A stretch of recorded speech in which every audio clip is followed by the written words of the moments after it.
quite remarkable events, and I was listening to Ari Rabinov this morning on Sirius XM, and he was talking about, and Ari's, well wired into the Washington establishment. He's worked on a bunch of campaigns. He knows all these folks, and a smart guy. I am not well connected in those circles. I've never worked on a campaign, and I don't. I go out of my way not to be part of those circles, which is not a slam on Ari at all. He's brilliant what he does.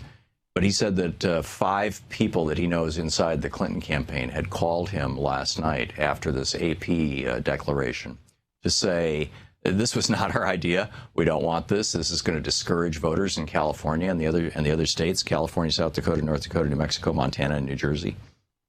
There are 694 delegates at stake. This is going to discourage people. We're concerned that Clinton voters are going to say, oh, well, Hillary's won. I don't have to go vote. I'm sure that the Sanders folks, I don't get calls from anybody's campaign, which is the way I want it, frankly. But I'm sure that the Sanders campaign is concerned that this might have a vote suppressive effect. But the AP doesn't care if they're suppressing the vote. Because, like I said, their business model is, trump the networks, pun intended. So, anyhow, I just the conspiracy theory of this. But on the Republican side, I find this really interesting. Lindsey Graham, Senator Lindsey Graham, this is in the New York Times yesterday. The Democrats jump on allies of Donald Trump in judge dispute.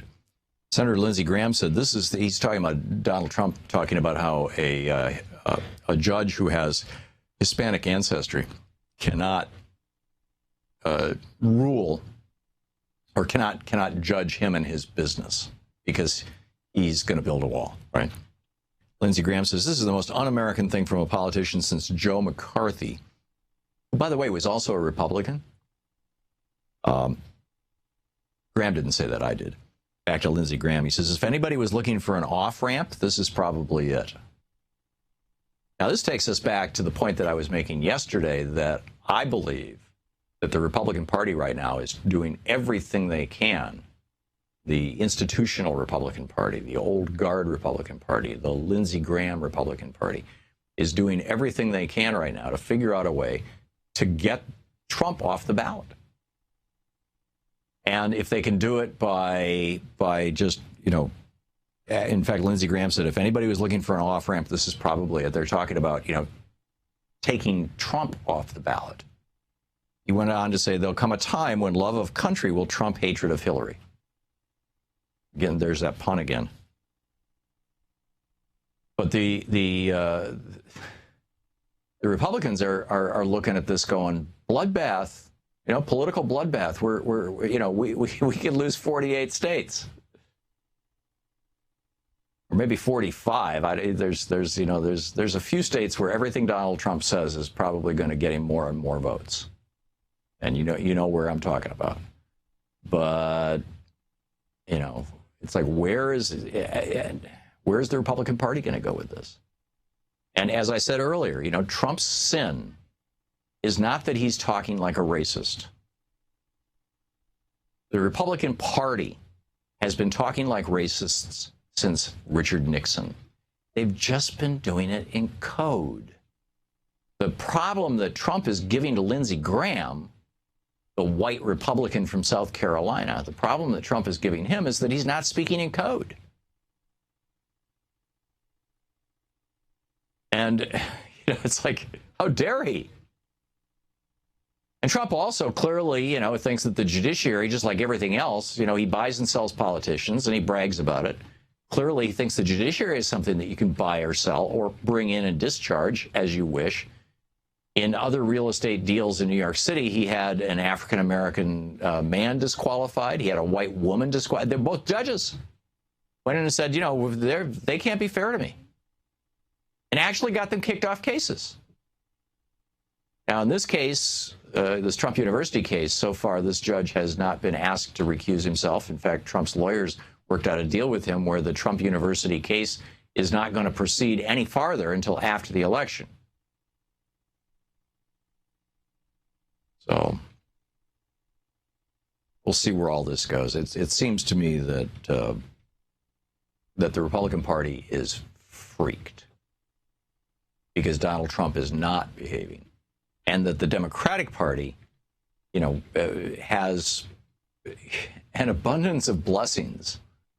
And there's a lot of, there's some folks going through the 5 stages of grieving, around the Bernie campaign. There's some folks who are saying, hell no, I'll never, I won't go. There's some folks who are, many folks, probably the majority of Democrats, who are, saying, and I'm talking about people who have been like in the Democratic Party for years and years, who are saying, thank God this thing is wrapping itself up, and thank God we're running against Donald Trump. Because, it's going to be a Democratic blowout, not just at the top of the ticket, but all the way down the ticket. I mean, we're talking take back the House, take back the Senate, take back state houses, get rid of Scott Walker, get rid of Rick Scott, get rid of Rick Snyder, get rid of, on and on the list goes. Susana Martinez. Well, she's not as toxic as these others that I just mentioned. But, she's the institutional Republican Party. But they, but don't celebrate yet. Because Trump is not, the convention has not been held. Trump is not yet the party's nominee. He's simply the presumptive nominee. And the same is true for Hillary Clinton. Although I think that in the case of Hillary Clinton, well, we'll see. We'll see. Let's actually, I'm not going to make prognostications here. Let's see how the people vote tonight. Let's do this the way it should be done. And then we can have that conversation tomorrow if necessary. But let's see how this thing gets played out. But I find the whole thing fascinating. And the point that I wanted, the biggest point that I wanted to make is that, what the AP did last night, the AP did because it's the best thing for the AP. We'll be back. To watch more clips from our programs, hit the Watch More Videos button over here. And please be sure to hit the handy-dandy subscribe button so you'll always be up to date. Tag, you're it.